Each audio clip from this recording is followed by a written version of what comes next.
Poison Pen by Charles Caldwell. Read by Julian Clary.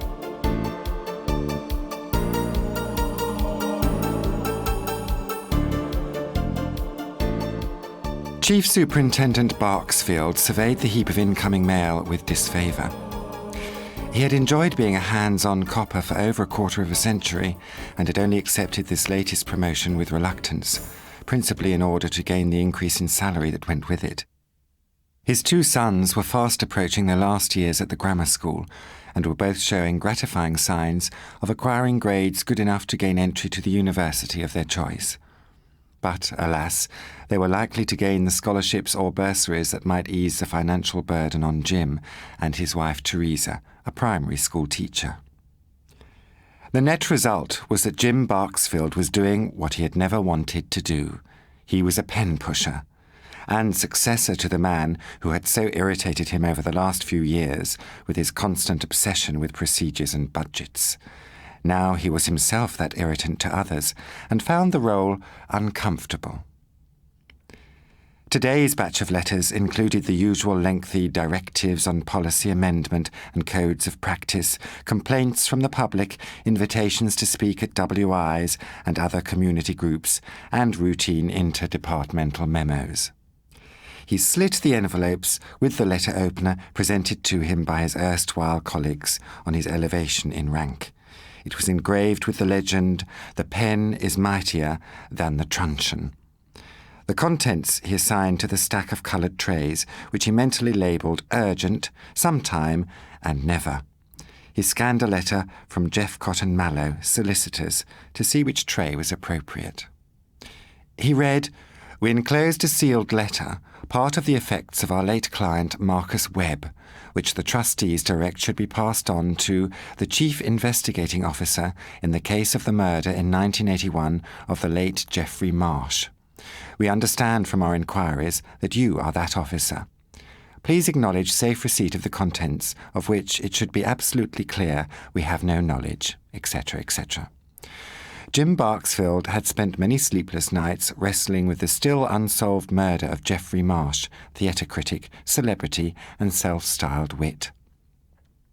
His investigations had been painstakingly thorough, lengthy, and inconclusive. There were so many possible suspects, each of whom might have had very good reason for wishing to hasten the demise of this vitriolic man, that it was only Jim's professionalism that was affronted by his failure to bring a guilty party to book.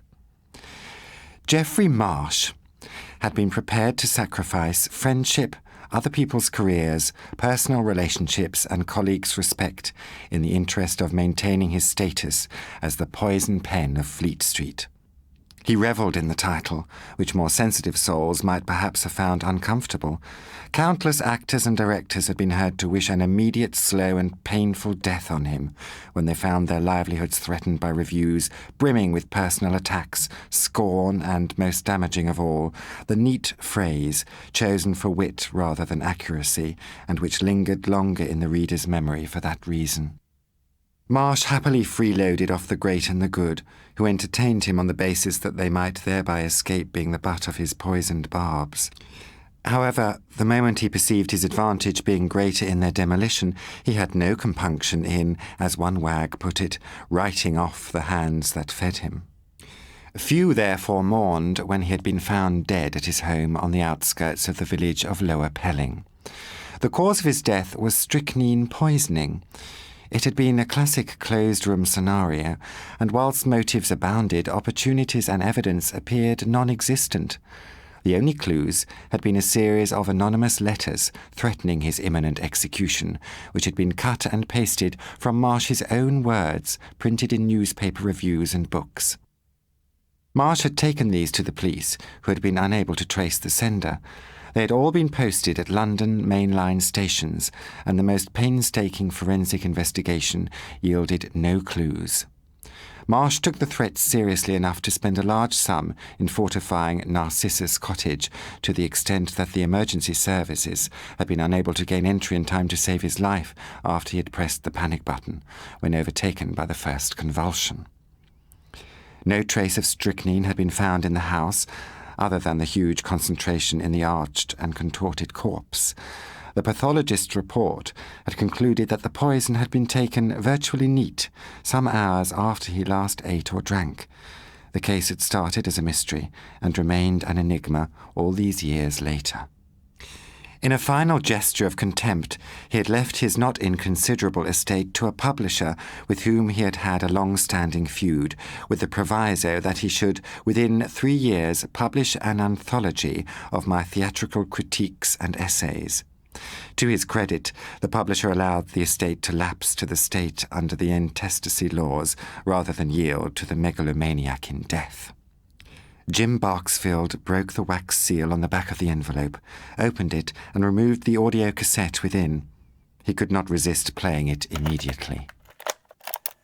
Inspector Barksfield, I hope that by the time you hear this, you will either be Chief Constable or have retired.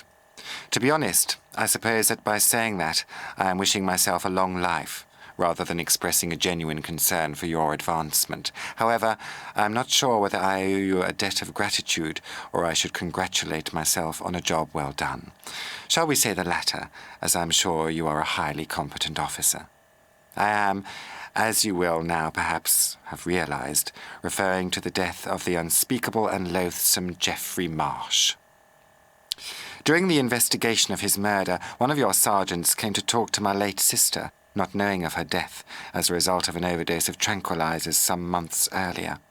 He was very kind and apologized for troubling me so soon after my loss. Somewhat surprisingly, it transpired that we shared a love of gardening, in particular the propagation of hybrid roses. We remained in close contact for some years and derived great mutual benefit from our common passion, which it seems he felt unable to share with his colleagues. Ah, well.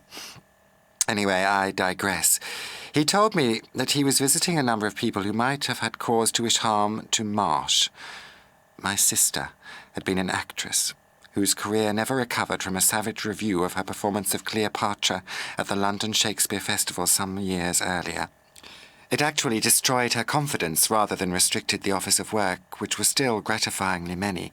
Despite the surface bitchery, the theatrical profession can rally round in the face of a common enemy, and it did so in my Constance's case. But alas, she could not expunge the memory of being referred to by Marsh as, and I quote, a stilted and posturing performer who has for far too long strained the audience's willing suspension of disgust. How a postmenopausal woman, with the figure of a sculpture rejected by Epstein and a voice not so much projected as hurled in the face of an unsuspecting audience like so much rancid offal, could have the gall to accept the role of Cleopatra in the first place defeats this reviewer. Age has most certainly withered her, and the Egyptian queen's infinite variety seemed extremely stale, to the point of decay, to this customer. My sympathies to the asp, which was the most animated participant in the final scene, despite the sagging frugality of its last meal.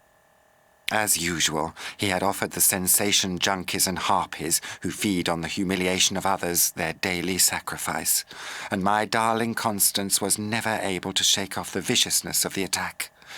The coroner's verdict of accidental death was a direct result of the last act of kindness of a sympathetic doctor to a gentle and broken woman.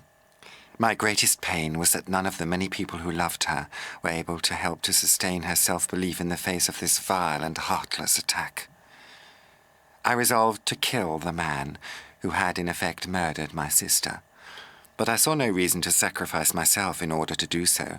Various plans founded on the distinct likelihood of my being caught, but an article in a TV listings magazine about Marsh's daily routine solved my problem. He was, it transpired, a man of strict routine and was obviously susceptible to flattery. I discovered that he had no secretary, who indeed could bear to work for such a loathsome specimen, and answered all incoming mail personally, each day in the late afternoon, then walking down to the village post box with his dog, a poodle, naturally. I knew my moment had come. I had already been sending him anonymous letters threatening his imminent demise. It was gratifying to learn later, via the gutter press that he fed so diligently in life, that he had taken the threat seriously enough to barricade himself into his home.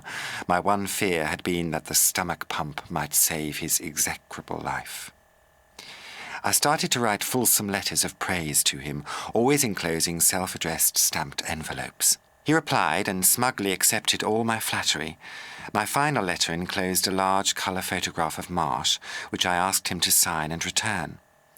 I had, in the meantime, borrowed some strychnine from the garden shed of a happily careless friend, who had acquired it to deal with a mole which was disfiguring the smoothness of his much-loved lawn.